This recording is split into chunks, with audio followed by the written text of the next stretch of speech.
Hello, ladies and gentlemen.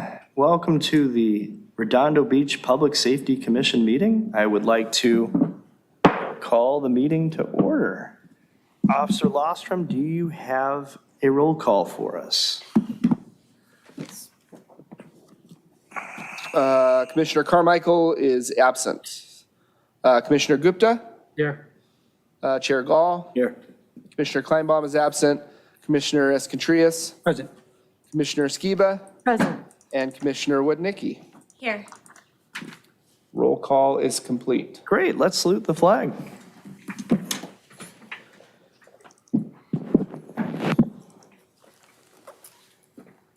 Ready? Begin. I pledge allegiance to the flag of the United States of America, to the republic for which it stands, one nation, under God, indivisible, with liberty and justice for all.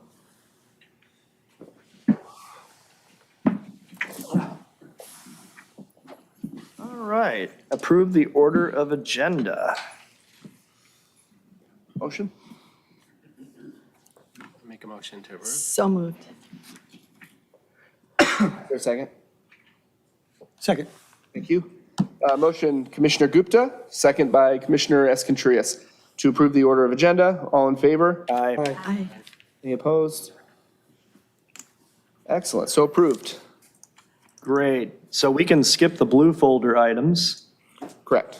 All right. And then the consent calendar, do I need to make a motion or hear for a motion for the affidavit of posting and the approval of minutes for May 20th, 2024? Correct. Do I hear that motion? Motion. Second. Motion by Commissioner Escontrias, second by Commissioner Gupta to approve the consent calendar, affidavit of posting, and the minutes from May 20th, 2024 Public Safety Commission meeting. All in favor? Aye. Aye. Any opposed? So moved. You can proceed. Great. And there are no excluded consent calendar items. You can proceed to H. H, well, maybe I should read the boilerplate on public participation on non-agenda items. This section is intended to provide members of the public with the opportunity to comment on any subject that does not appear on this agenda for action. This section is limited to 30 minutes. Each speaker will be afforded 3 minutes to address the commission. Each speaker will be permitted to speak only once. Written requests, if any, will be considered first under this section. So Officer Lostrom, are there any written requests or comments? 2 written requests, just for parliamentary procedure. Yeah. Our minutes secretary had a little trouble with the timing and the time additions. So when we have a speaker speak and their time is up, they're more crystal clear, or I need to be a little slower on the motion for additional time, second, and all in favor vote, just with the names, because I think we just moved quickly, so she wasn't able to catch who motioned and seconded for that extra time. So we'll just go a little slower.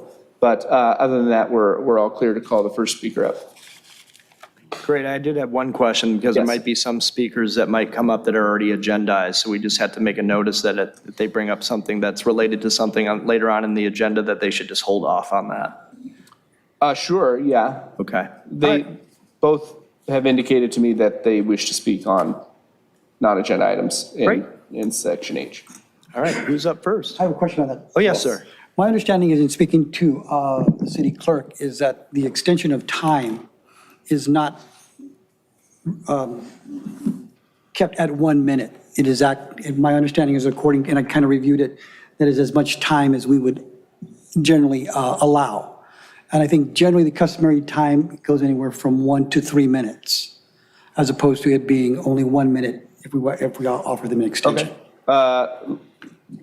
Let's try and keep it I would say we could. additional 1 to 3, and then I'll just ask them and get. How about I Because make usually deal with staff, not necessarily Yeah. from the highest level staff, so I'll confirm. But I'm good with the 1 to 3 rule for today. Yes, sir. I would like, if I hear a motion that a hard stop at additional 3 minutes for this meeting only until we have a future guidance for all future meetings. If anybody wants to make that motion or second it, I'm happy to support you. Thank I you. would think that would be reasonable. Yeah. Okay. you. Thank you. Okay, Joe, I have Joan Irvine first.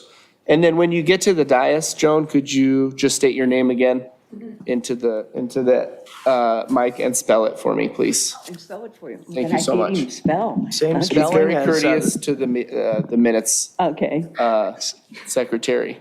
okay, And good. I'll start once you proceed after that. Okay. Same spelling as the city of Irvine, by the way? Yes, same Okay, good. spelling as, but I'm not that Joan Irvine. Okay, Joan Irvine, that's Irvine. First name is Joan, Joan, District 1, commissioners, staff, people who are out there, people who are here. I'm here to talk about e-bikes. First of all, I want to preface it that luckily I grew up at a time where there wasn't social media and there weren't cell phones with cameras. Otherwise, I may be in the same position. Plus, I was raised at a time if the police brought you home for doing something, your parents punished you. You got grounded, something happened. You may have seen all the news reports. I happened to be on Channel 11 because I was almost attacked at the Trader Joe's parking lot. I stopped to take a picture of these kids who were blocking the entry to the parking lot, knew not to go there, started to take a picture, and one of them came at me as if he was going to attack me. And I'm going, first of all, little gray-haired lady, you just don't do that. But it's gone from just bad behavior and not knowing the rules to attacking people or pretending they're going to attack people to throwing fireworks at people. And so it's gone from misdemeanors to felonies. Parents, it is your responsibility to educate your kids and control your children. Excuse me, the police are not and should not be your babysitters. I'm very upset that the police are being used as babysitters on this. Someone is going to get killed. I mean, that's my biggest concern, is if I hit a child and hurt or killed a child, I would just be horrified. And plus the fact, parents, if you're not concerned about that, guess what? If your kids do something, you're going to lose all of your assets. I just want you to know that. And if your child gets, a felony and goes to jail based on what happened at Oxford High School, you could be going to jail too. So know that. And also that your child, and I check this out, if your kid has a felony, they're not going to be getting into a good college. And one of the reasons you live here or send your kids to school in Redondo is so they can go to a good college. Forget their college career. Forget them having a good job with a felony on their record. And that's what's going to be happening. Also, it will be your fault. Don't blame the police, don't blame anybody else. It's your fault as parents. And I've talked to a lot of parents. Also, it's the parents I've talked to, they know who the bad kids are. It's not everybody. It's a few bad kids, and they know who they are. So if you could take care of those kids and use them as an example, the other kids are going to follow. They don't want to get involved. They don't want their rights taken away. They don't want their privileges taken away because of kids. So, and also, what can we do as citizens to protect yourself? I mean, if I carry mace, do I want to carry? Oh, can I ask one more time? Second. Motion by Escantria, second.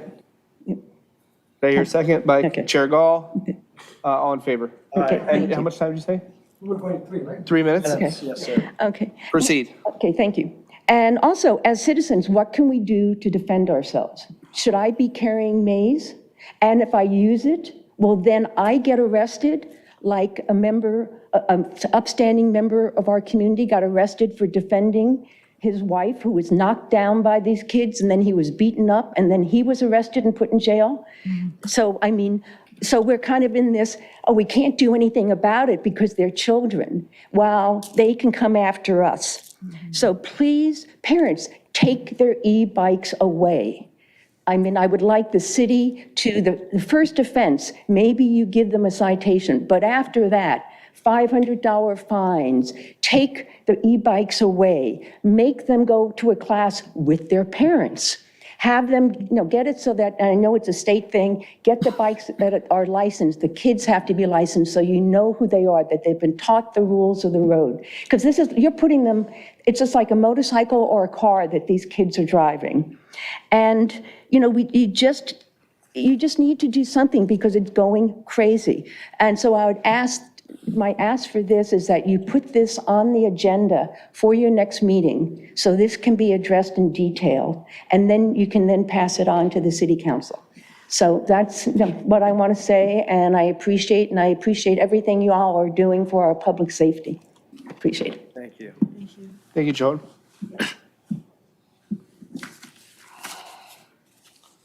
Next written request is John Pershland. E-bikes is a hard act to follow. We just have tractor trailers and speeding cars. My name's John Pershland, John, Pershland, Perchulyn. Thank you for having me again. I'm not going to play any loud noises of cars rip-roaring out of the corner and all that, so no worries about that.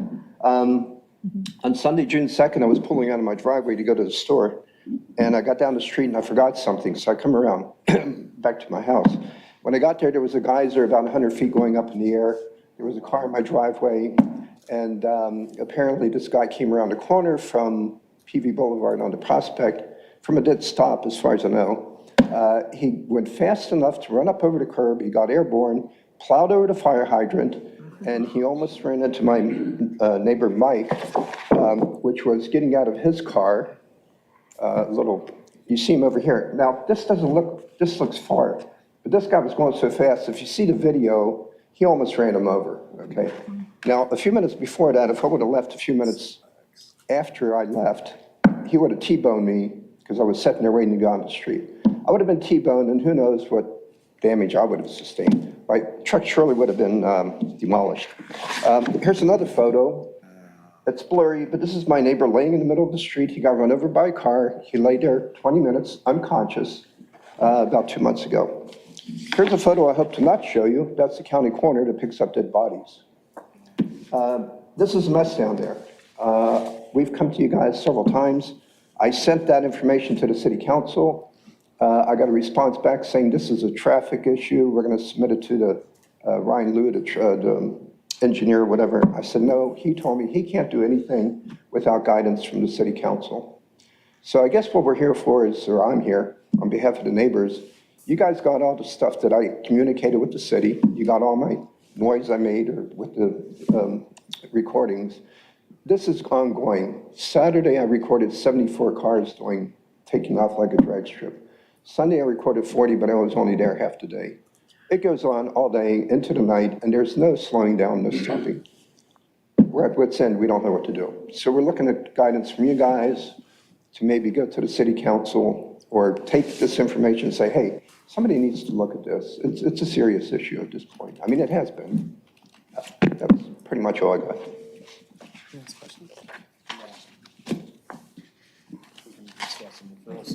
Thank you, John. Thank you.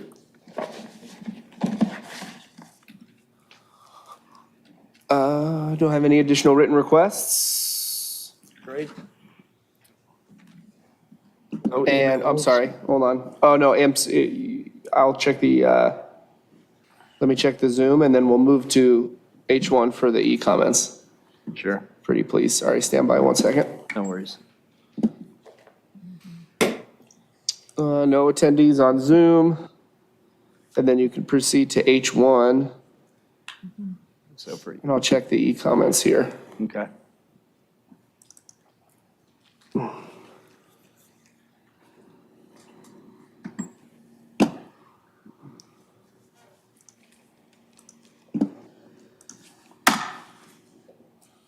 No e-comments.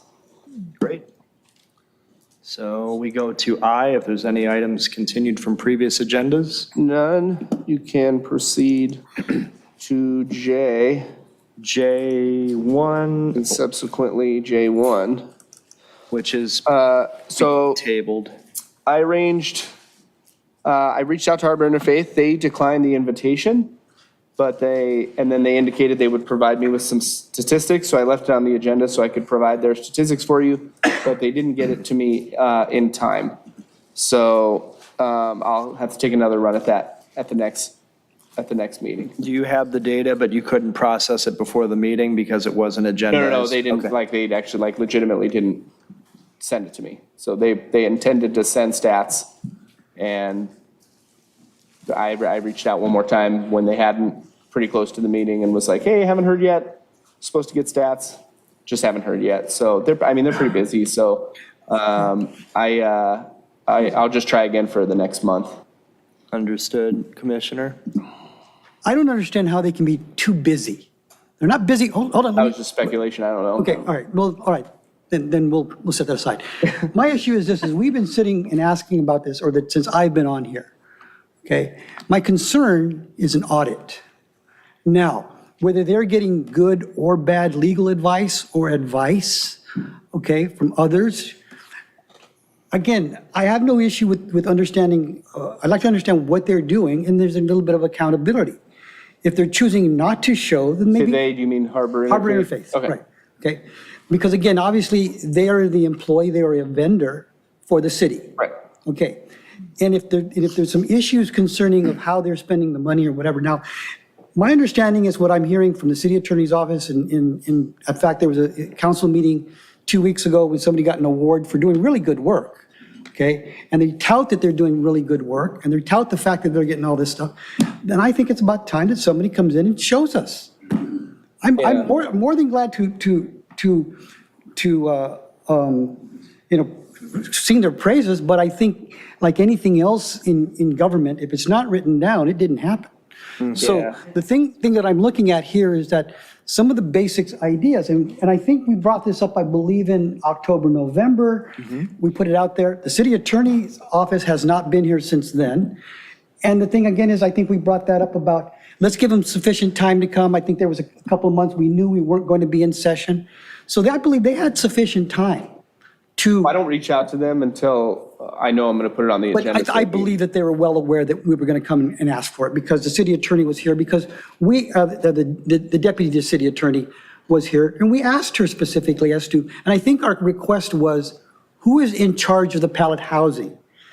The city attorney, as I recall, deferred to Harbor Interfaith. Harbor Interfaith is not in charge of pallet housing. They are a vendor, who Right. then I believe goes back to the housing person, and then ultimately, my understanding is a hierarchy in the organizational chart here, is that the city attorney's office is actually in charge of this program. Right. So although I would love to hear from them, for them to tell us, my understanding as well is that a year and a half ago, the city council had required as a requirement for them to receive any funding for the pallet housing, that they were supposed to provide the Public Safety Commission with a report on a monthly basis as to their success. And they have not done that. Yeah, I don't know about Okay, that. but that's what I'm saying, is that I just find it, I can't force Interesting. them to be here. okay. Well, somebody might be able to do that if we have to do a motion to the city council to request that they come in. We could also Yeah, ask it's not Lila like to a come in subpoena. too. I don't, The homeless navigator, Lila, to. Lila, I mean, I have That'd no be issue great. with She's Lila a city coming in employee. and being able to be able, Yeah. but there Yeah. are some questions that I would have of Harbor Interfaith. yeah. I do have maybe a couple of questions for Lila. Okay, and also for the city attorney's office for there. Yeah. I'm not indicating that anything nefarious is going on, okay? Right. But I think the community has an idea to understand if this program is in fact as successful as they claim it to be, and I have no doubt it is. Yeah. Somebody be able to write it down, put it in a report, and also, most importantly, submit to audits. Currently within this state, we have issues throughout the state of people that are providing services to the homeless that are not adhering to the laws and to the rules Yeah. of that. And in fact, there are some, and I'm not saying this city is a part of that at all, is that there are questions and concerns. Yeah. That's all what I'm looking at. No, yeah, I'm not, like, I don't have a subpoena power or anything, so I can't. But I think this city force council them. does. So maybe in our referrals to staff, we Can't can force them. ask what questions that we want answered, and at least I'm sorry?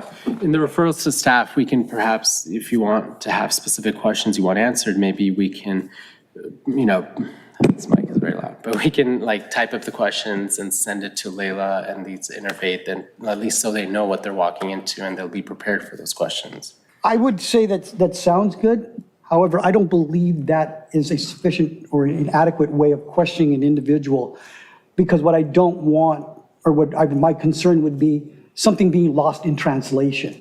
Again, we don't have subpoena power, right? So like, we No, have no, to no, no. we have to get some way to get them to come here. But we can. Yeah. It's called city council. They're usually at the homeless court too. Yes, but yeah. You could like go to homeless court. but no. Like, speak to them and No, stuff. I understand Yeah. that, okay. What I'm saying is that in more of an official capacity of coming and answering questions as they were required to.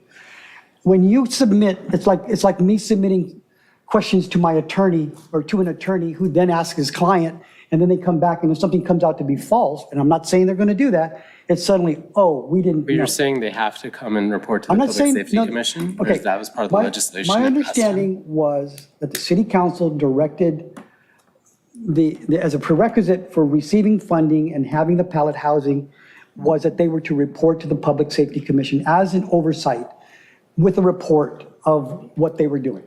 And we should talk to the council if that's, did. if that was part of Okay, it. they're still trying to find where they said that. Yeah. But I also believe, No, where? I'm trying to narrow down the dates. I have been going through every single council meeting for Like the a past month. year and a half. Like a month. I'll look up the meetings. Right. And I've been doing that to find exactly when it was, I talked to the council person who made that recommendation. He does recall it. He did ask as well the city attorney's office, and they got, Was it written down, like in, Sorry? was it written Yeah, I down? think TBD on that. there's a video somewhere. I'm looking. But I said, in the meantime, But yeah, if it's written, then the city prosecutor's office that handles all the homeless stuff. she said she was unaware of it. The 'Cause we asked- no, I'm saying if we determine that it is, Okay. they have all the homeless pallet shelter info, harbor interfaith info and stuff. So All they can I'm just looking rope at it is into someone their. want to bring it in and say, this is what we're doing, this is how great we're Yeah. doing, it's written down. We're just trying to figure out like what we can do, right? We only have actions we can do. Like, we think they should come, but I agree with you. I think we should audit things. Then I we find would ask this, is it possible then that you ask them via email, okay? And that if they can come to the next meeting and then indicate that we have some basic, or whoever, with that, and that's what we're going to do. Okay, again, I'm not, Yeah. and I know that possibly that they're concerned that it's going to be some type of inquisition, and I'm not trying to look at it that way.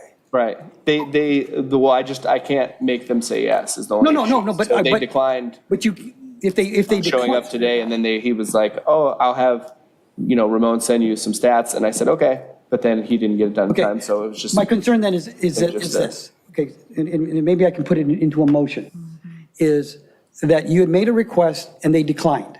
Correct. Okay, so then what I would later do is ask for a motion indicating that we ask council to direct them to come in, and, because they have the power to direct them.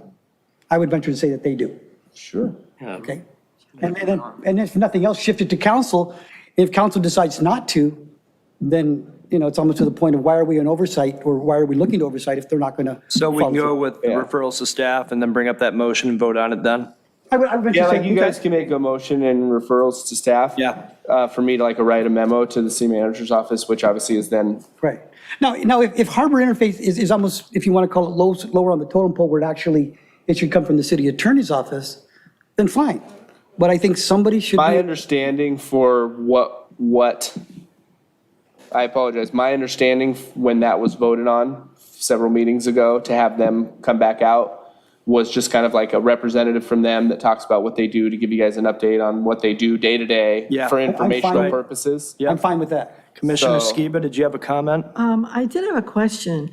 If, let's say we wanted to have an audit of the pallet shelter program, that would have to go through the city council requesting that of the city I attorney? don't know if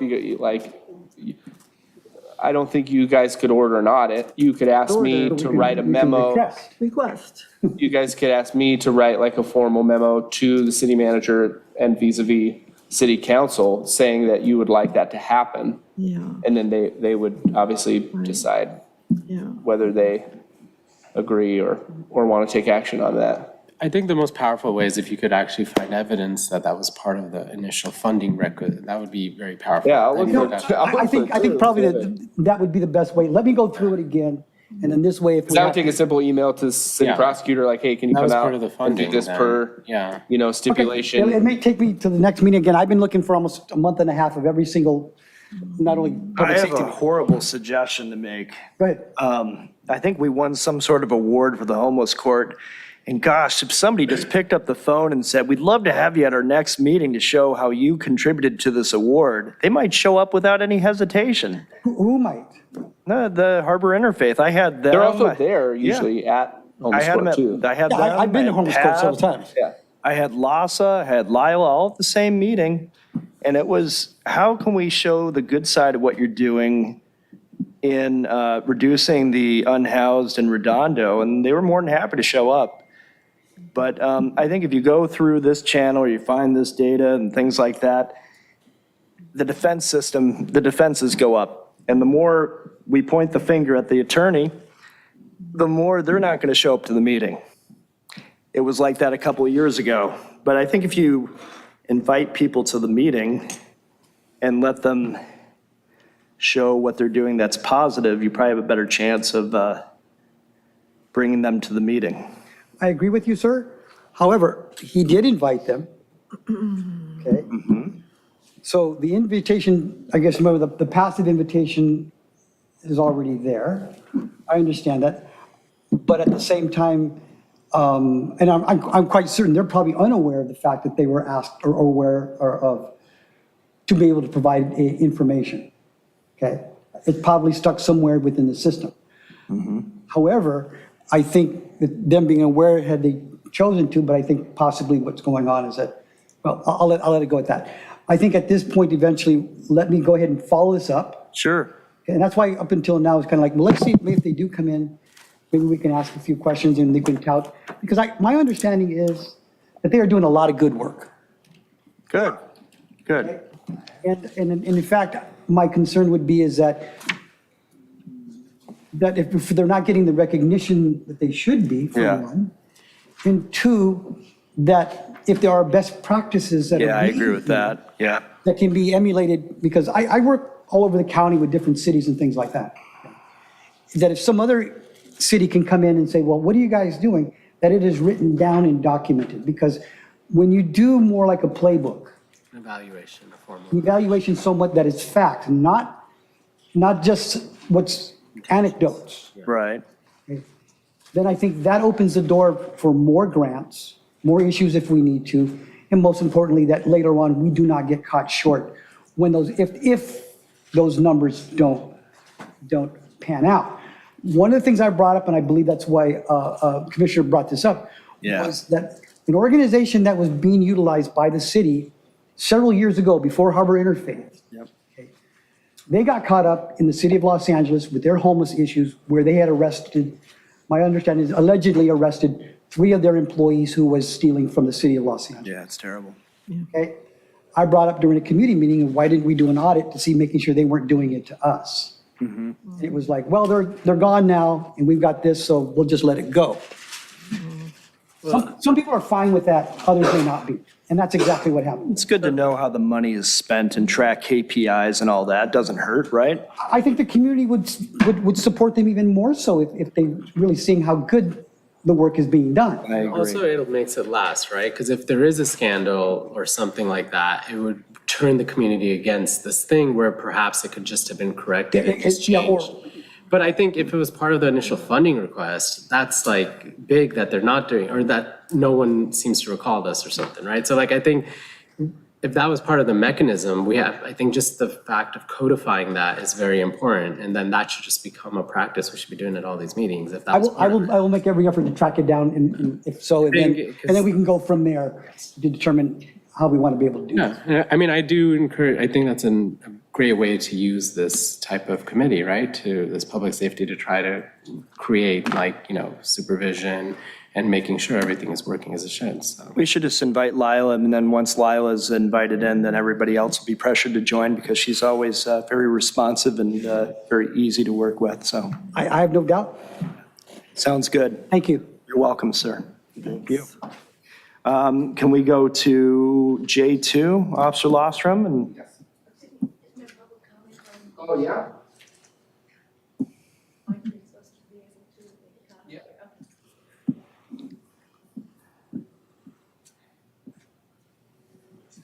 Joan Irvine, District 1. I have been a consultant, and I worked with the top banks, and the banks were, you had a contract, and the banks paid you, and at least once a year, if not more often, we had a meeting with the banks, we had to go through, and you paid us to do this, here's what we did. That is just SOP in business.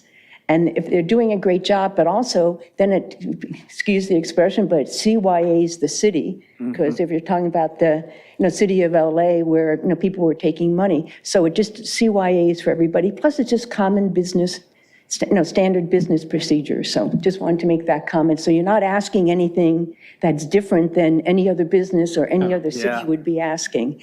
And I think it's important for the city to be doing that, because otherwise our city looks very, very foolish.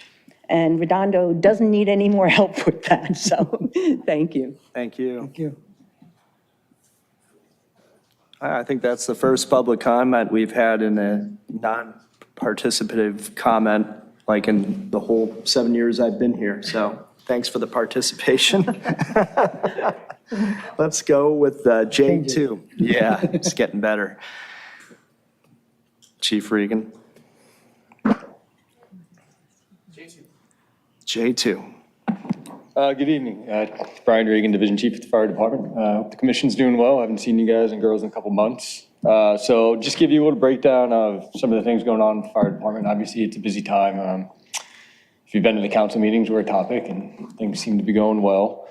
So as far as emergency responses, we're at about 3,500 calls for the year. That's pretty standard. That's a good pace. On pace for approximately 7,000, maybe a little bit less right now.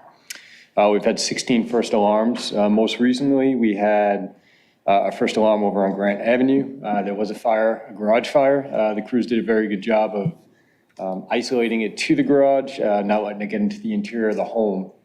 There was a fatality involved in that fire. The fire is under investigation, so we don't have a ton of details we're going to give out on it. But yeah, a little bit of a unique incident, and the crews over at Station 2 were the first ones on scene, did a really good job. So anytime you can keep a fire, especially a garage fire, contained to the garage, that's a great thing.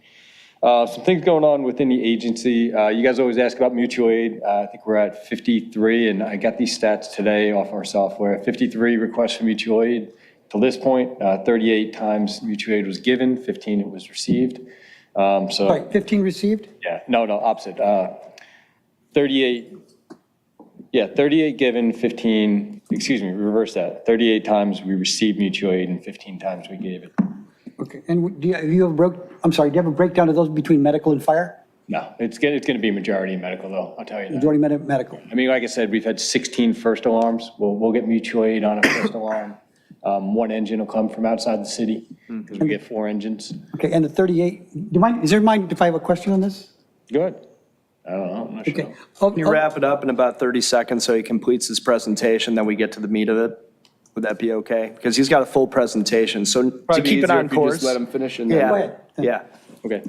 And just so you know, these stats are just basically, if you want more, I could probably go deeper into it, but I had our admin analyst just say, hey, give me the mutual aid numbers, this morning as I had a bunch of other stuff going on. So as far as stuff going on with the department, we got 3 new firefighters scheduled to start probably either at the end of July or early August. We also have 3 firefighters that finished paramedic school. They're going to be promoted likely into paramedic positions here right around the same time. So they've completed all of their county and statewide testing to get their paramedic licenses. More recently, we participated in our PD partners put a great public safety drill on for active threat responses. Very big drill. Our guys and girls got to participate in it. Unfortunately, I was at a class last week, an arson class, so I was not there. But really good feedback anytime we can work with our cops on stuff like active shooter events. It's always a good training for our city. So all the feedback I got that it was a very good drill. Obviously, we have 4th of July fireworks show coming up. We did obtain the required NPDES permit, or the city did. Fire department obviously assisted in that. So we're looking forward to the show. Obviously, there's a lot that goes on the 4th of July. That's a big event in the city. So fire, police will be obviously very busy that day, and we got a lot of preparation coming up for those events. Riviera Village Summer Festival is coming up on June 28th through 30th. We always staff a paramedic there, so we'll have a paramedic on site. And right now, we're gearing up for brush fires. It's just the season, if you follow on the news, it kind of just started out. There was some fires up in Gorman, maybe. Yeah, post-fire. So internally, we've gone through all our required annual training. We have annual wildland training. People have to get their annual checkoffs and certifications. Our new training captain has put everyone through that. We did a really good drill out here over by Wiley Sump with outside mutual agencies coming on. We hosted the drill, so that was really good. So we're getting ready to get out there. The big key with that is to make sure all our rigs are operational. When we have a reserve apparatus that's not functional, we can't go out on a strike team because we don't have something else to backfill the city with. So, right now we have one rig that's in reserve. It's supposed to come back soon. And, we're heading in the right direction with that. So we expect to go out and get some busy work this season in the wildland, which, our crews look forward to, and it's a dangerous time for the community. So we got to make sure we get that training. Other than that, I'll probably just answer any questions you guys have, girls, whatever you guys want. Okay, let's go down this line, maybe 2 or 3 questions each, and Commissioner Escontrias, go ahead. Okay, of the mutual aid? Yeah. You indicate 38 where you went out, or 38 when they came in? I'm sorry, I missed.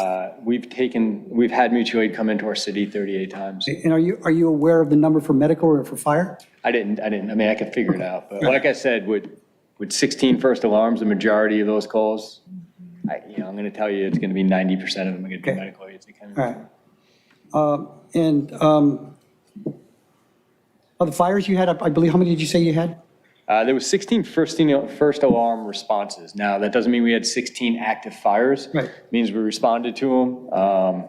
From that point, they can go on and it could be, you could have first alarm response. It's more of an investigation. Right. When you get there, a lot of times people will call and say, hey, I seen smoke, fire, blah, blah, blah. You get there and their imaginations got the best of them. Their heart rate got the best of them. And do you break them down between residential and commercial? No, it's easy. A majority of structure fires are going to be residential. All right, thank you. Yeah. Commissioner Skiba?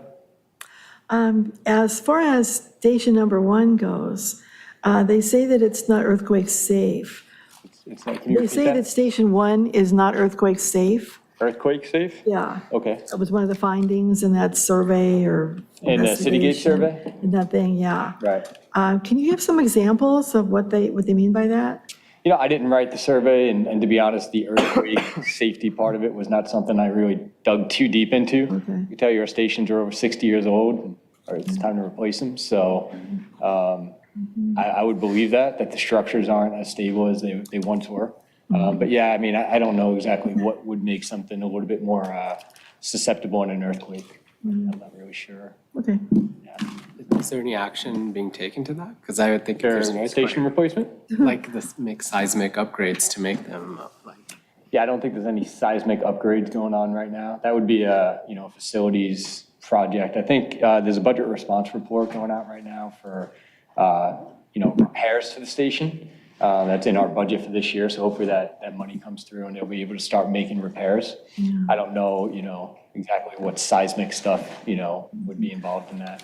How much I that mean, would like cost. in the hospitals I work in, we've done all these seismic upgrades. Yeah. If there's an earthquake and a fire station drops. Yeah, it'd be a bad news, so Yeah. I think they should do So whatever they thinking can about do. this, it feels like it should be something. I do know that, so they did obviously, they had, I don't know if it's a construction team or some team come and evaluate the stations. And obviously that's how they got their recommendations for what it would cost to build new stations and repair new stations and all that stuff. If you watch the council meeting, that was a big part of what they're doing.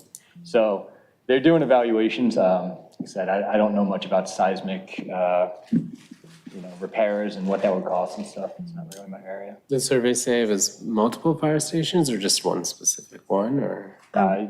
Fire Station 1 and Fire Station 2 both need significant repairs or remodels at this point, probably just new terrifying. stations. You're talking about stations that were built in 1959 and 1960. No, I get And that. they're not, We live in Southern they're California. not Southern California typical resident, except you have 10 to 12 people sleeping in there using it, 24 hours a day, 7 days a week. So it gets beat up a little bit more than the average structure. Yeah. All the systems in there, it's a little different than, my house was built, I don't know when, probably in the 50s, I get it, but it's a little different gig. Yeah.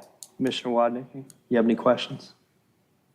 No, just the point that Commissioner Gupta brought up about the infrastructure and the quality of it is sitting with me right now. Yeah. Yeah, we're all for any upgrades people want to make to the fire stations. Was it talked about in the budget conversations and stuff? And like, what was the Isn't there a consensus? bond measure being discussed for it? Yeah, there is a buy. So like I said, if you watched the council meeting, it was a big topic. They are, preparing for possibly applying for a bond to replace not only fire stations, but other city infrastructures. So city council and the city's making a decision on which items to include in that. And there's more steps involved in it, but it's a identified need, and, our city's working through it and trying to make their plan. Now, I could be wrong, but I heard that if we actually went to county, that county could revise the rate that they charge us every year for using their services. And I don't know if that's true or not, but I heard that from one of the council members.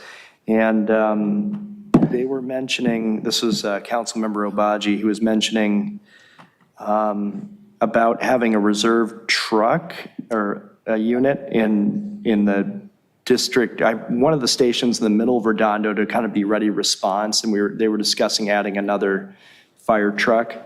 Is that something you're aware of, or, maybe improving what we have versus going to county for so-called more resources? So your question is, you're saying that you heard they were going to add an additional apparatus? Is that what you're saying? Yes. I have not heard anything about adding an additional apparatus in the city.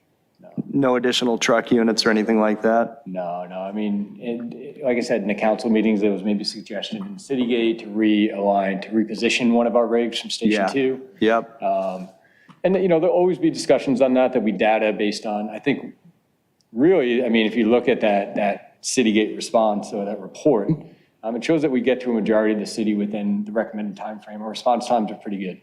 Within 5 minutes, you can get to, I think it was, close to 90% of the city. Obviously, there is further points up north, closer to Marine Avenue, that we're just not going to get there in 5 minutes.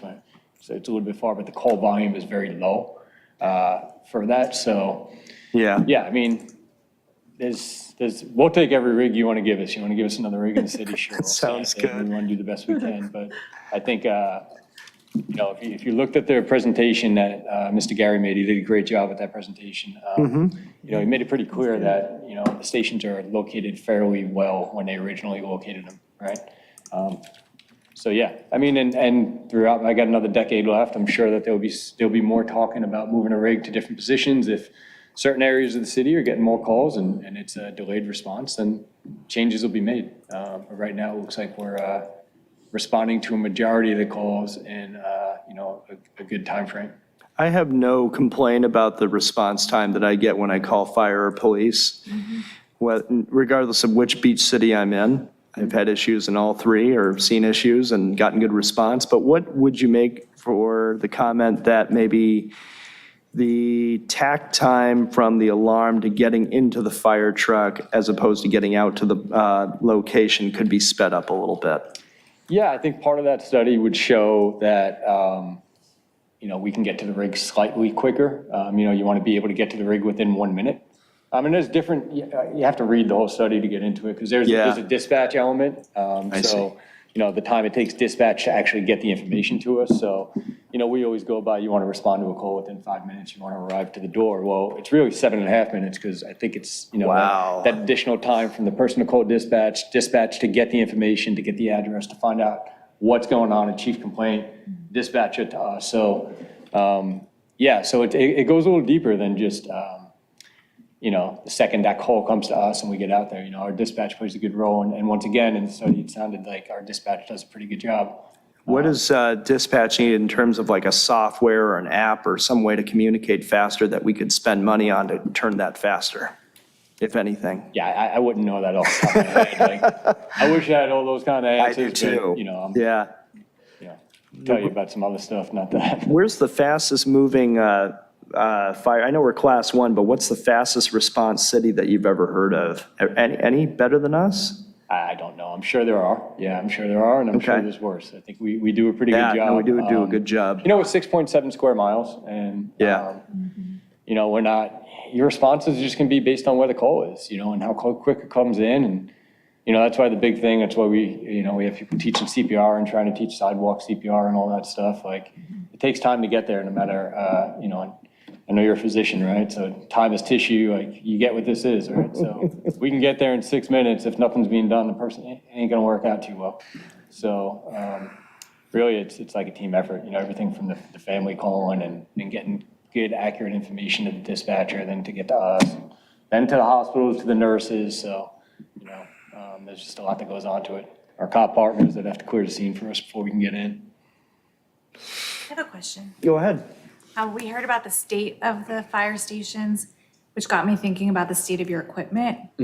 Is it state of the art? Do you have any issues with it? Is it Actually, dated? I think our equipment is on the up and up. We recently got a new fire engine. We have an additional one coming in a couple months here. So that will take our 2015 apparatus and put it in reserve. So we'll actually have functioning reserve apparatus. We've been working sometimes over the years with 19, 20-year-old apparatus that are in reserve, right? So even if you have the nicest, best equipment, we use it so much that you're gonna have stuff that, you can have problems. You're gonna have a nail in the tire. You're gonna have to bring it in for maintenance. It's just the reality of using vehicles all the time. So when we deal with that, having an actual, more recent reserve fleet is super important. So we're getting there with the apparatus. We have apparatus committee and our apparatus chief does a phenomenal job. They've really put us in a good spot there with the support of council. We just got all new SCBAs. We're switching over to MSAs. It's a different brand from Scott that we've had over the years. It's another step in the right direction. So our equipment, all in all, is pretty good. If you go around and you go look at fire engines in outside cities and you go look at their equipment, I think we're in a good position in that What's the sense. difference between these new types of equipment that you got that's enhanced? Just a newer model, a newer make, newer model, a newer supplier of the SCBAs, so a lot of different agencies use it, which lead us to more compatibility with other agencies, because we do work with other agencies, right? We go on a fire and, Hermosa Beach, they come here, you want to have compatible equipment. We do, we'll be most compatible with this new SCBA stuff that we have. We're switching from Scott's to MSAs. So it's like anything, over the years, equipment gets better, gets more expensive. The bottles unfortunately get bigger. That's not really great for us, but it saves, it saves us from being able to use that bottle longer. You have their thermal imaging equipment, you can see more inside the fire. So as technology goes, we got to get new equipment. And our city has supported us in that sense. I feel like our equipment's in pretty good shape. We're getting new stuff. Any more questions? Go One ahead. question. How many female firefighters do you have on staff? Ooh, I wanted to ask. Right now, we have a female fire inspector. Inspector? Yeah, we have a female inspector. She's part-time. And we have female staff. We have a female administrative, I think her title is administrative assistant. She works in the payroll agency of the fire department. We did just hold a test, and hopefully there are some female candidates that could start, but we do not have, we had a female firefighter that retired probably about 5 or 6 years ago. And So other than the inspector, you have no firefighters? we do not have a full-time firefighter, female firefighter. She's an inspector. Is she an arson investigator or just an No, inspector? she's an inspector. Yeah, she does small business inspections. She's a civilian inspector for us. She happened to have retired from an agency as a firefighter, but she has part-time work with us as a fire inspector. As more administrative as opposed to Fire rank prevention. and file, She's not a suppression personnel. not a suppression person. So other than that, you have no females? Not at the current, not at this very moment. That's probably the best. Is there I can any tell you. plans for outreach on that? Yeah, there's plans for outreach, and we've interviewed some people. So like I said, we have a candidate that could be in our process. But the challenge with a department like ours, we have a lot of requirements to hire. So a lot of female candidates, they get scooped up quick. They're a commodity in the fire service because there's less females that are trying to get into the industry. Oh, I So see. 90% of our positions are paramedic positions. You have to go through a fire academy to apply with us because we don't put you through a 16-week academy.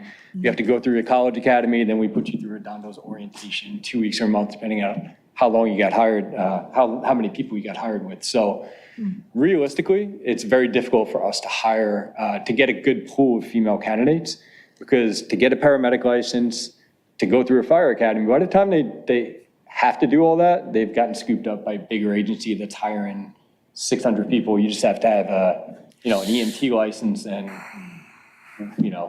no college degrees or anything like that. In the so. Citygate report, they mentioned that the facilities are more masculine and they're not gender specific, I guess. And would you say the lack of that in your facilities is a turnoff for female candidates? I No? would say that has nothing to do with it. It doesn't get to that point. Yep. Right? We have not had somebody come by. When people are trying to get fire department jobs, Yeah. they're not coming to the station saying, hey, what does this bathroom look like? Yeah. What is your MOU? I mean, some of Yeah. the smartest people may be like, okay, this city pays a little more. Yeah. You're hungry for a job. Right. And I promise you, a lot of females that I met, they'd love to work to Redondo. But why are they going to go through paramedic school and EMT school and a fire academy when they can just go get picked up by LACD? Yeah, right. You know, with taking just an EMT class. So. Wow. And, you know, so we recently did a firefighter EMT test, which means they did not require a medical license. And obviously that creates the opportunity for a more diverse field, you know, because less requirements. So it opens it up. You know, at some point, if we open up to an ambulance operator program, you'll probably get a chance for more ambulance operators there. It's a challenge when you have a lot of requirements, which we do, which makes us a good fire department, that we have a lot of these requirements because people come in the door with some experience. But the reality of it is that there is some people that are going to be not excluded, but you just, you know, it's harder to get all that. So you're basically excluding a certain amount of people, and it's not just girls, anybody, right? So. Isn't the pay at 16% less than most other agencies in the area? You know what, I honestly don't know. I'm just not the person that goes and looks. I believe that if our union says that, 100% believe that. Yeah, I'm at a state in my career where I'm not just, I'm concentrating more on work than what my pay is versus somebody else at this moment. Trying to get through my probation as a chief. Yeah, it's a lot of work. Do you have a question? You're good. Any other questions here? Well, I just wanted to make a comment. Sure. Over the years, I've had to call 911 for injuries or illnesses, and I've always been very appreciative of how fast they arrived. I mean, it would be like, I'm like, okay, they're on their way now. I'm wearing pajamas, I might be going to the hospital in 5 minutes or something, so real fast you're trying to change, and they're there already. Or, you know, something like that, and they get there so fast, it's amazing. Of course, I live near Station 2 in that area, so I'm not that far, they can just, you know, zoom right over, but they literally get there so fast. In every case I've ever called, they've been great. Yeah, we do the best we can, and Yeah. you know, there's always be some outliers, but we try to respond as quick as we can and do a good job. Thanks, Chief Regan, for your time. Take care. Thank you. Thank you. Great. J3 with our favorite officer, Lofstrom. Go ahead, sir.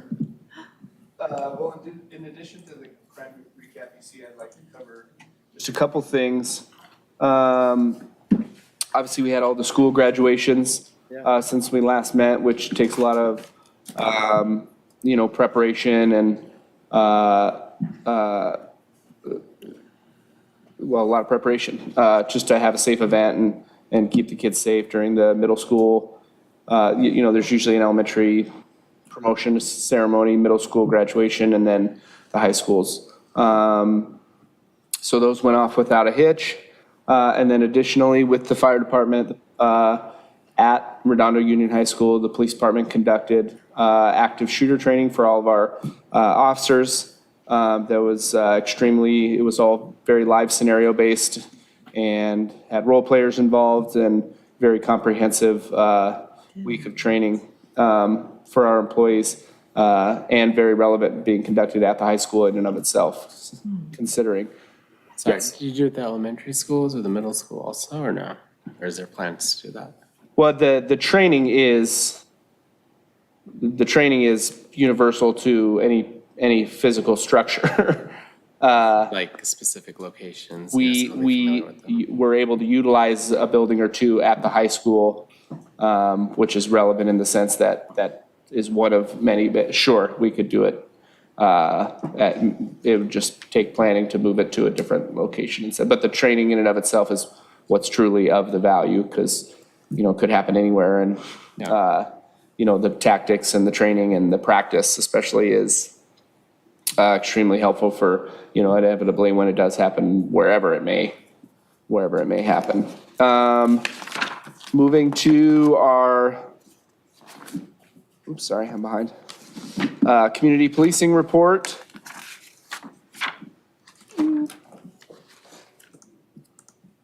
Forgive me, I'm on the wrong page. We attended Washington Elementary's end of the year party. We had our class 49 Citizens Academy graduation on May 24th. One of the esteemed commissioners was in fact present at the graduation. What's up, Gil?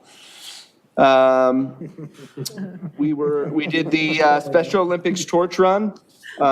We ended up raising over $3,500. Oh, good. You know, partly from interdepartmental donations, and then we did a somewhat entertaining social media post that attracted some attention and got us several donations. And we carried the torch the morning of June 3rd through the city of Redondo Beach. We had a team of about 10 or 15 department members that carried the torch from Torrance and Prospect there on the border of Torrance down to Harbor and Redondo and handed it off to Hermosa Beach PD. And then the games commenced on the 8th and the 9th at Cal State Long Beach. Our Teens and Policing class summer program initiated on June 12th. That's kind of a truncated, more teenage-focused version of our Citizens Academy, usually with much more hands-on and involvement to keep the teenagers entertained. And we have a good group of about 19 kids. And we had a Coffee with a Cop down in the Esplanade on Saturday the 15th that was well attended because, as you know, a Saturday morning on the Esplanade is pretty packed. Some upcoming events, we have a bike rodeo for kids K through 12 coming up on June 29th. So we're encouraging parents to sign their kids up for this bike rodeo, teaching bike safety and rules of the road, etc. UCLA, Redondo PD is hosting a UCLA blood drive in the library on July 11th, so sign up and donate blood. I've broken a record for 3 drives in a row now, so I'm hoping to break that next record and go even further. Past 45 is my current record. There's 52 appointments, and after tonight, I'm hoping 5 more appointments. So, just saying. Our LA County Police Canine Associate Redondo hosts the LA County Police Canine Association canine show at the high school, of which all of our handlers are members. And that's an awesome show there down at the Seahawk Bowl from 1 to 5 on Saturday, July 27th. That's their big fundraiser for the year, and they use the money to put on advanced training and provide financial aid to retired police canines, like medical bills. And then National Night Out at the Redondo Beach Performing Arts Center will be held on Saturday, August 10th. There is a typo on here. It says 4 p.m. to 7 p.m., but it'll be 4 p.m. to 8 p.m. We bring out and put on display all our police and fire equipment, apparatus, and personnel, and we ask the community to partner. So we invite any community partner able and willing to come out and put on a display, interact with one another and us. And we have some fun and games and a dunk tank that hopefully I can get the police and fire chief in again. Our volunteers in policing hours up to date through May 2024 is 1,641. And again, this month, the 11 gas stations in the city were inspected at least twice with 26 inspections completed. That's a new service that our volunteers in policing are offering, is the gas station card skimmer inspections. And that about does it. Any additional questions regarding recent law enforcement events? Any catalytics? That hasn't been kind of on our radar, more so stolen vehicles. As much, not as much as stolen vehicles. I mean, it happens, it inevitably happens, but it hasn't been quite as peaked up as it has at other times. Right now, I would say there was more of a recent peak in vehicle thefts. I see. Can you explain the bike rodeo a little bit more, just after hearing Ms. Irvine's comments about e-bikes? I just thought that's a perfect venue for. So it's legitimate we do two age groups. So the morning group would be K through 5. We give them 2 hours of instruction and teaching on how to safely ride, rules of the road, techniques to use on their bike, actually like physical techniques to use to kind of gain better control of their balance and maneuvers on a bike.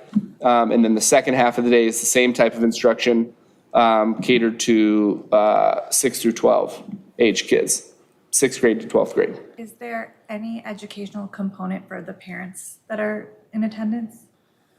You know what, that I don't know. I'd have to ask one of our traffic guys is coordinating it. I'd have to ask. I'm assuming parents are welcome to attend and observe. And would be, like, we wouldn't, I would assume we wouldn't bar that or anything like that. But I don't know if there's any specific instruction geared toward the parents, like, hey, parent, you should probably make your kid wear a helmet. Not like that. More so focused on the kid's actual bicycle maneuvering and rules of the road type thing. Not that we wouldn't, encourage any parent to encourage their kid to wear a helmet. Commissioner Skiba? Yes, I noticed lately they're talking about the various beach cities stepping up their enforcement for these bike, dangerous driving habits and attacks on people. But a lot of it's just kids either disregarding all the rules or not knowing what they're doing and taking unnecessary risks and that. So I'm wondering, is it a likelihood that there will have to be any local ordinances that might have to be modified or upgraded? That I don't know. It's definitely a topic that City Council is considering. I think they do have plans to discuss it at an upcoming meeting. Okay. We are obviously consistently engaged in efforts to curb it. There is a somewhat complex relation to juvenile delinquency. Obviously, juvenile delinquency has always existed. Currently, their method of transportation are e-bikes, so there is some conflation between the two issues. And they're fairly easily distinguishable. What's the initial ticket citation? Is it $50? That I don't know. All the bail amounts are set 400? set in court typically. I don't know. I don't know if I could speculate on an exact amount. Pretty large ticket. I wouldn't want to get one of those. How does that compare with running a red light if you're driving? Do you still? It's the same, About the same. Yeah, I mean, it's a few $100. Like, if you enforce it. Right? If you enforce it. Gotcha. Go ahead. I'm kind of looking at, we're looking at this e-bike deal, and I think everybody's getting shake factor number 9 with it, okay? I also believe that there are some good kids that are following through, and I've seen, in fact, today, these kids were like stopping better than most people, and they're doing fairly well, but obviously there's others that are not going to. I was curious to see is that on the bicycle rodeo, if it can be possibly looked at and expanded a little more as, like she says, incorporating a parents and in essence going to the juvenile court and petitioning the court and asking that this type of course be utilized as a form of diversion as opposed to having to pay the $400 or $500 or whatever else.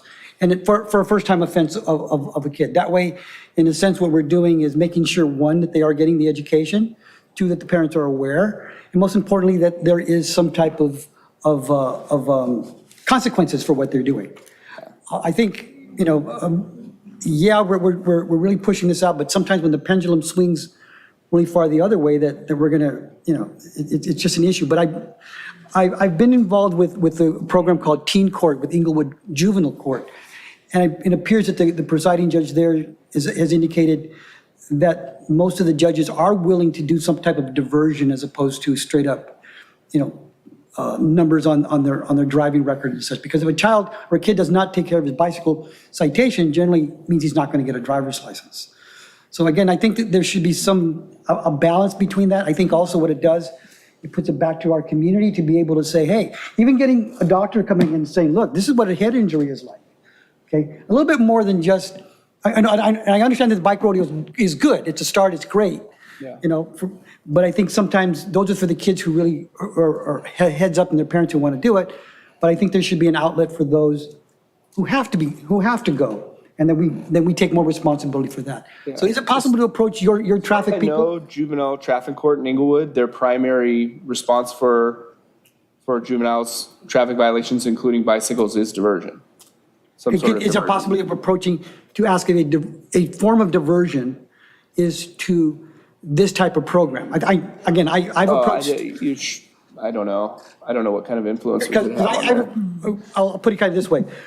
When I was an officer or detective, we were dealing with children with child porn, which was generally age-appropriate pornography, if you want to call it that. I know sometimes it's like but when you're catching a 15-year-old sending stuff to another 15-year-old, technically it's a felony. So we approached the juvenile court to say, hey, can we do a diversion type of deal? And can we kind of do this so that we don't end up, booking these kids if we don't really have to or whatever else? And the court was very open to that. Again, the goal of a juvenile court is rehabilitation. And if we can offer some type of program, I don't think it's going to cost us any more than what you guys are already doing. I mean, there's quite a bit of education that you guys have been doing. It's just that people out there aren't listening too well. Right. And so, and unfortunately what's going on is they're kind of throwing it back onto you guys as though it's your fault. And Yeah. it's not, okay? But I would see that if we can approach a juvenile court to say, can this be one of our diversion programs? Officers are teaching it, they know what they're doing. We've got this, here's a curriculum. How about it? Yeah, I don't have any experience. I'd have to inquire on how to get something like that done. So, All right, if we can approach your traffic and then maybe we'll follow up, come back and we can see with that. Thank you. Thank you. Commissioner Skiba, do you have a question? Yes.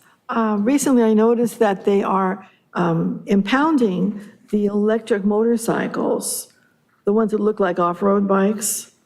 And what happens then? They take it away and then do they get it back or they just lose it? so right now, what Redondo is doing is trying to follow CHP's main research division's recommendation. For a period of time, that was their recommendation. And then more recently, that was not their recommendation to do that. But I anticipate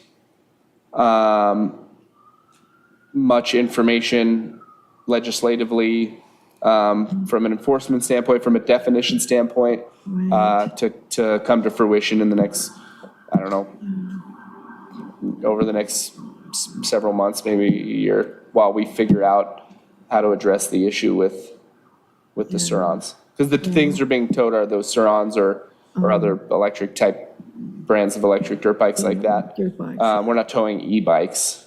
No. But right now, we're just following their recommendation for dealing with those, which is still, the maximum enforcement that we can. And there's other considerations like booking things as evidence, et cetera, but it wouldn't be the same as an impounding. So there's just a lot of minutia that still needs to be figured out and defined by the state for things to start moving. I always equate it to like the golf cart thing. Like everyone just started randomly driving golf carts around. It was green and everyone loved it. And then all of a sudden everyone was just like, hey, these don't have license plates or seatbelts or headlights or taillights. And then manufacturers, they were like, oh, okay, they probably should. And then manufacturers started making them equipable with all these different things and registerable by the DMV and so on. These Surons don't fit in any of these existing categories of pocket bike or, moped or any of these other things. So they have a lot of things to define and legislate before we kind of really get out of the muddy water. Yeah, okay. Other questions? All good? I have one more. Sure. How many females do you have over the rank of sergeant? Ooh.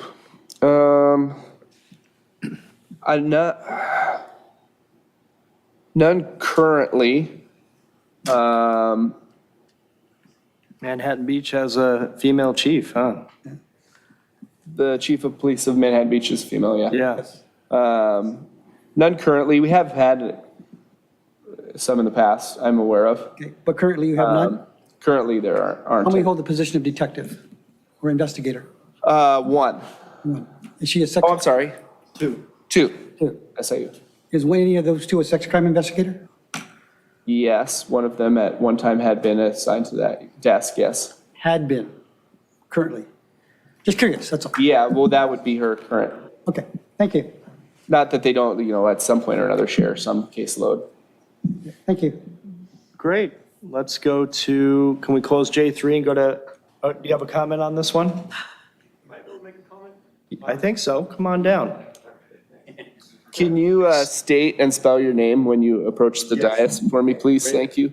Andreas Koch, Andreas, last name Koch.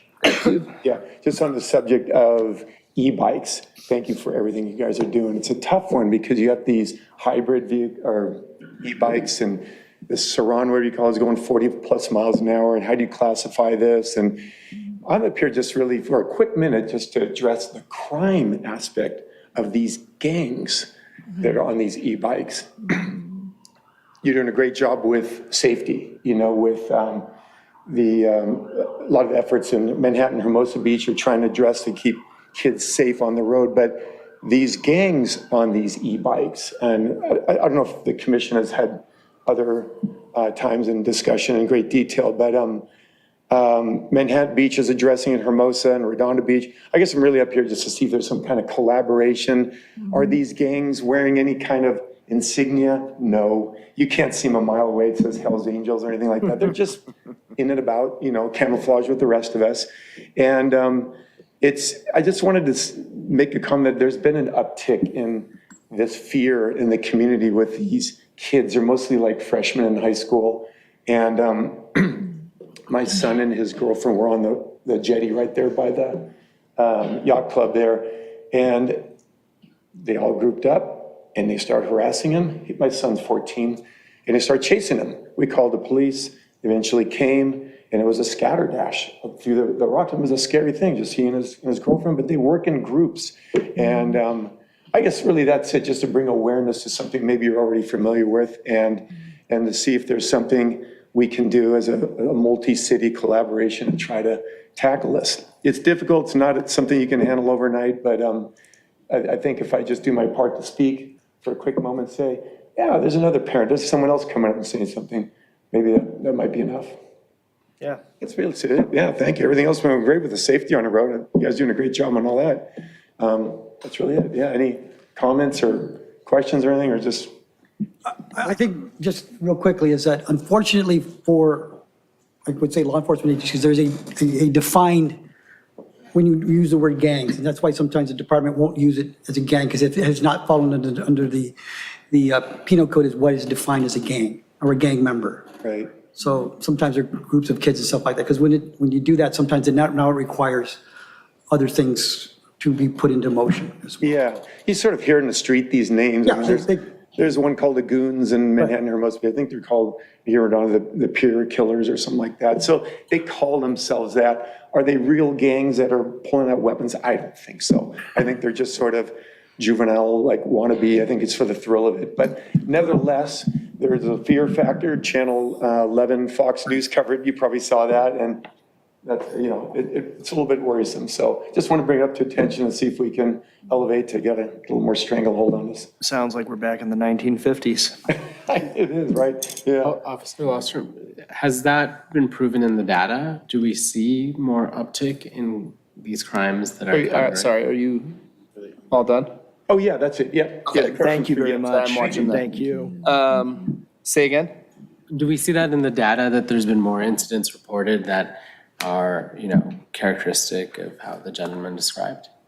Well, we would probably categorize it as just like juvenile delinquency, like kids doing stupid stuff. Has that been increased, and specifically, it seems like there's a connection. I wouldn't say, just on my speculation, that there hasn't been like any sort of substantial change from anything we normally deal with. Are we categorizing things that involve it seems kind of an awkward categorization, but between e-bikes? I don't know, I suppose that'd be pretty difficult and nuanced to categorize certain things as, and we have a bunch of NIBRS data that may be able to cover something like that, but generally speaking, kids do dumb stuff, stupid stuff, vandalism. Okay. Yeah. In this case, lighting a firework off on a pier or, you name it. And we go there and we we reprimand them and by whatever means, are available or seem effective at the time. And I mean, I've worked here for almost 12 years and I've reprimanded and called the parents and cited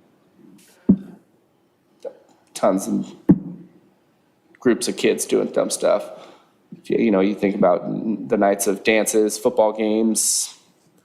There's always some shenanigans like that. But no, I wouldn't say it's particularly enhanced at this current time. I think the attention to it is conflated with e-bikes, so that's drawn like some heavy I'm just attention. curious, like is it just that the e-bikes allow kids to be more, like, you can move around more? And I'd say it's causes putting more? kids out there more, sure. Yeah, just like, because It's from a general that's just a interesting speculation the from my connection that professional two experience. speakers have. I think you need to clarify between crime and reported crime. Well, that's true too. That's a big, and especially in this community, or actually all over now. Big difference between the two now, because some people would say, some would say this is just kids' hijinks. When somebody would say, no, that's an assault, or that's this or that, but nothing's going to happen. And again, unfortunately, what's going on is people are being told, even if you report this crime, nothing's going to happen. So many people are discouraged from reporting, and I think that's pretty sad. But like if those sticks are at least pointing in the same direction, unless you're saying they're not, because if you have an uptick in reported crime, even Yes. if there's some that are unreported, if reported crime is going up, it does reflect that something's happening. Right, and unfortunately, what occurs in law enforcement, if you're not seeing those upticks, you're not going to put your sources and your An resources intervention, there. yeah. And unfortunately, but I think from a community point of view, if you look at next door, if you look at whatever else, I'm seeing like a major uptick in assaults or harassment, or however we want to call it, from e-bike kids from 6 months ago. Yeah. So who knows what I just want to be caused it. precise also, because there's not discouraging anyone's, experience, but there has been tons of obviously historical examples where people think something's happening and it can be happening. And just like you were talking about audits with the homeless court, right? Right. No, We no. need to audit this stuff as well, right? agree. To see like where, because there's limited time and resources. So where do you put these resources? And that's And I think that's why, like Ms. Irvine has been doing on Nextdoor, is encouraging people, look, if this occurs to you, you need to report it. yeah. And again, That's obviously, the as a best way to do it, community, if we yeah. don't report it, Yeah. then we can't expect them to do anything about it, I mean, because they have other things to do. Yeah, exactly. Generally, I've seen most South Bay cities being pretty responsible about reporting things. And there's issues with social media about how it alters people's perceptions and things. Like if I all of a sudden were to get on my Nextdoor every time I observed a law violation, my area would probably be like, oh my gosh, crime is going crazy right now. Yeah. I mean, everyone probably sees 100 law violations a day, ranging from all small and some big and so on. Yeah. So there's considerations for what's anecdotal or what's being perceived. And we want to address that too, because it's not just about addressing crime, it's about addressing perceptions of crime and fear of crime and things like that. And we thankfully obviously if I had 500 more cops, that would be sweet. But, we do the best we can to provide a higher level of service than your average department and, make people feel safe and et cetera. Any other comments? No? Yes, You do? I do. Okay, with the advent of the marijuana shops that are going to be opening up sometime in the near future, I know that they're obviously not going to be selling directly to kids, but, the way kids get alcohol, they have older kids buy it for them and that. So together with the bike situation and the mobbing, and then kids are going to be running around high and maybe a little acting out more, mischief and so on. What do you think of all that? I mean, I don't know if that's kind of a thing already. That's not really changing with one additional marijuana shop in Redondo Beach. I don't Kids know are if going to we get can have marijuana public if they want to comment get right marijuana. now. There's shops in every city surrounding Redondo Beach. with older kids buying it for younger kids and so on. That's always been a thing. Same with alcohol, same with tobacco, same with. Can we have any public comment on this issue, or now that we're in referrals to staff, or should we wait? No, we're not. We're done with public Yeah. comment? Okay. Are you satisfied with Officer Lofson's answer? Sure. Okay, great. Before I get to my referrals, do you have any other referrals? Are we referrals, or are we just talking about the discussion? We can go to referrals if that's good. Do you have any referrals? I Yes. think there was something to make a motion on. Yes. Okay. I'd actually two.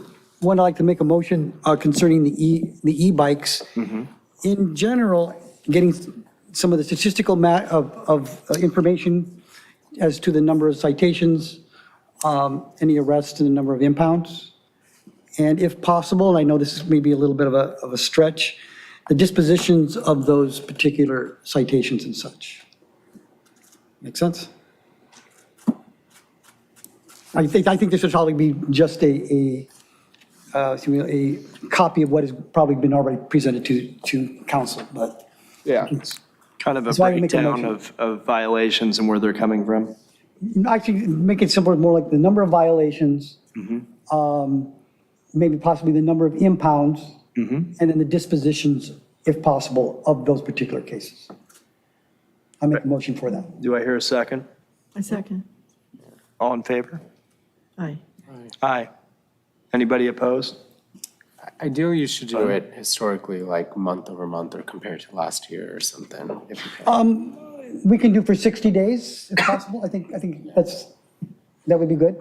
Would you think that's a fair amount of time to be able to do an analysis of it? Yeah, and then can you compare it to like a year ago or something? That'd be quick. Like that? I mean, that's probably a lot of work. I don't know. That's probably too much. Year, over a 30-day period? Maybe we If could it's start too with much this. work, I'll let you know. Okay. And I have a second motion. Okay, go ahead. Did you want to make a substitute motion for 60 days, or 60 days sounds fine. That sounds fine. is there a second? Second. All in favor? Aye. Aye. Best effort not guaranteed. Understood. Second motion? Second motion is that a report concerning the number of citations issued, as well as the type of citations and concerning PV, in the area of PV Boulevard, as well as Prospect. I want to ensure, again, one of the things I'm looking at is that, in speaking with the gentleman, is that we've kind of not given me solution. So I'd Yeah. like to see if in fact we are addressing that by determining how many citations that were written, how much time we have spent there, and if possible, well, dispositions would be something different because they're adults. But I would say if we could be able to get a report on that for the past 60 days. Do I hear a second? Second. I would like to substitute again, the same thing. Okay. It'd be helpful to have a baseline You comparison said to. 60 days. 60 days. No, in that Oh. one, like having a citation, are the number of citations per intersection, is that an easy statistic for you to figure out? Well, in this case, based on the discussion that's occurred with this topic, I would probably, so typically, I mean, there's a chance for missed data Yeah. because I can't guess everything that's ever been written Yeah, that's fine. as the location for a violation. But it gets entered in a system that then defines it as something. So I would probably search this data. I would probably pick several intersections That's, yeah. and 100 think blocks. it's I would meaning- pick a list of maybe 20 definable locations surrounding and including PV, the intersection of PV and Prospect, and say, okay, with this as the location of violation, in the past 60 days, how many citations have been written? I think that it would be, There would still be a chance for missed data because somebody could have written yeah. I mean, all data doesn't some have to be location precise, that's right? It's just defined be as something I surrogate. couldn't think of, but. Well, the crime analysis program, the way it Yeah. works generally is the data that is put into it, the data for that location can be defined. Okay, we know, and we actually, if we really needed to, the way the crime analysis data does work is you can actually break it down to the hour if you choose to do so. No, all I'm Yeah, saying. the timeframe's not. The timefraame, not an all I'm issue. looking at is All the I'm saying is we location should have within. comparison data, like we do that intersection and then just to make it more meaningful. We can do that comparison for the to, past like- 60 days and compare it to last year's same. Or like just other intersections. I think, because in this issue, we're trying to help them Now out. you're with entering a this. realm that would make me not be able to do my You know, full-time I would job. say, I think my would be is that we get that data, and if possible, we can compare it to last year's same time period. And we're still making efforts that I think will yield some results in the next few months that will provide more insight also. But do we have any, because I feel so bad, this has been like the second meeting, that they've come to. I don't want it to like be out there, so I'm not going to share it, but In discussing it with him, he's indicated that he has not been contacted. Okay. Is there something like, I guess maybe, should we reach out individually to the council member, I guess? I've spoken to him, you can too. Do we want to finish that motion and vote on it? Okay, that's my motion, is that we find the number of citations written within Okay. Palos Verdes Boulevard, and I'm not going to isolate it to that intersection. I'm going to try and catch a little. well, then fine. Objectivity. Okay, if you want to expand it out. I don't think it's just that No, intersection. no, and you're right. I think If I we would think that expand would with- show some limited sites. I would try and incorporate some intersections around there for the. Within that area, that would be fine. Grant and In Ringe, fact, for probably a lot example, something Some of like the that. speed we work there is done from the point north of. Yeah, Alberta, And I don't know how they, and then, yes. no, even north of that, just kind of on the Gertrudes? border of Torrance. I don't know how they define, like, I don't know what the motors have been riding on their sites, so I'd probably ask them and then look up that defined Based on that location. number. Just because I know that's an enforcement strategy we've used. Right. Yeah. I'd be like, oh, okay, I want to find out when they work that spot, what are they riding? And I think As that's, the location, and so I'd probably put in a handful of locations, Yeah. that's fine. violation locations to Actually, cover in the fact, that's a better idea. general Will area. that give you a sense based on that number, like you'll be able to tell based on like historical data, or like things, like this is more than normal? Well, probably will be because it's been such a, Okay. Thank you. Okay. Yeah, I'll that's a make a great, motion. that's a great idea. That's my motion. Second it. Yeah. I'll second. Okay. All in favor? Aye. Aye. Anybody oppose? Abstain? Okay, great. So Nancy, do you have any referrals? You want to hold that thought and I'll go on down the line? Okay. Commissioner Gupta? So, I kind of, with the homeless car, I think that, can we like actually write the letter, and if you agree, to the council? Because I think that might be a good, like if we can codify that process of them coming to the Public Safety Commission, because it was said perhaps like at some point, but I think it's actually a good service for the public if we can actually codify that, and maybe we can use this vehicle to do that. And I think, we can, would you be able to, could we write that motion to the council and suggest that this is a good way to make sure this program is running well? Are there other mechanisms in the government that are doing this though? You mean pallet housing or auditing? Like the pallet housing specifically, There's quite a few that are out there. but they're like auditing the program I'm already. not sure if there are any audits within those. Most of the time you want to build in an audit of some sort. Yeah, I'm not sure at all. But because if there's mechanisms to do that, then we don't need to repeat that. But you're saying that like this was talked about as this committee being a mechanism yes, for that, right? generally of an oversight because of the concern of because some of the community concerned about it. Yeah. And so that specifically that the council person requested that it be placed in there in order for that program to go forward. Because that has not been happening at all. It's not been happening. So can we write, I think we should escalate this to the council and say like, this has been talked about, and then we should formally codify this so that we can make sure to highlight people's good work and also. what message would you like to convey? Just. I'm going to ask for clarification and codification of a requirement that was brought up for Yeah, that. yeah, that's a good Which in idea. essence pushes it back to staff or their staff Yeah, to find it, as Yeah. opposed to yeah, him having to look for it. yeah, that's a good idea. Do you want to reiterate your statement? reiterate I know your that motion? Commissioner Escontrias, I'm the one who has to summarize it and put it in a memo to the Yeah, city you guys good? manager. So I think so, yeah. you guys sound like a good chorus there. Yeah. It's getting strange now. People are agreeing with me on stuff, and I don't know. Commissioner Wadnicki. That's democracy. It's I'm sorry? It's democracy. I don't know. Carmichael agreed with me 3 times last time, and I'm ready to, I don't know. Great, well, thank Yeah, you. I'm sorry, I just need more clarification. Okay, so the message to them is to clarify the previous, auditing mechanism that they proposed in a meeting that. Or operating procedure of some kind. Yeah, that they have to come to the Public Safety Committee and, like present their data, right, or present the Overviews and reports metrics. concerning their programs Yes, in general. I think we can make it vague and then we can, yes, No, yeah, that's later on. perfect, yeah, it's good. Great. No other referrals? Oh, the other one, I Yeah. wanted to talk, like, this fire station seismic I'm update. sorry, so the operation is the overall pallet shelter operation and homeless assistance Yeah, activities we engage in. and clarification of this requirement. Yeah, I got that. Yeah, okay. because I don't believe it extends to the court. It's a whole different program. Okay, so more of the, How about the seismic stuff? yeah, so then, are we good with that? All right, with that being said into a motion. Second. Is there a second? A second. And all in favor? Aye. Any opposed? Okay. So this is just for the fire station seismic updates. Can we just get an update on what the latest thinking of the council is on this issue? Like, what are they going to do with that survey? Is that, I'm not sure if this is a specific interaction. but- Brian is not here, so you'll just have to reach out to him. Okay, You can just reach out to him on the side. okay.